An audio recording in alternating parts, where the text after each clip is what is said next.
Welcome back to my channel. Please subscribe and like. What we have here is a 17 Ford Explorer. We're doing the center console on it. This is where your arm sits, right between the seats. You open it up.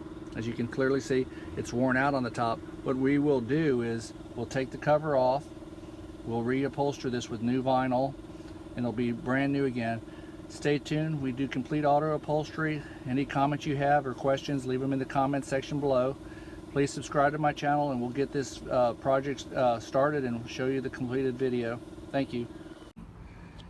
Okay, we finished the armrest, the center console I guess you would call it, on this Ford Explorer. It's been completely reupholstered with brand new vinyl, original Ford vinyl.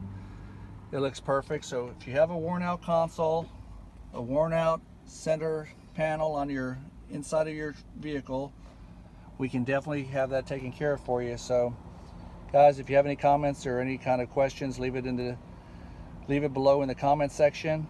This is a Ford Explorer. We also do them for Tahoes, Suburbans, could be Honda Accords, Honda Civics, anything that can be reupholstered, that you put your arm on the middle between the seats. They wear out, things get worn out all the time, so very common. Hope you liked the video. Looks brand new. Talk to you on the next one.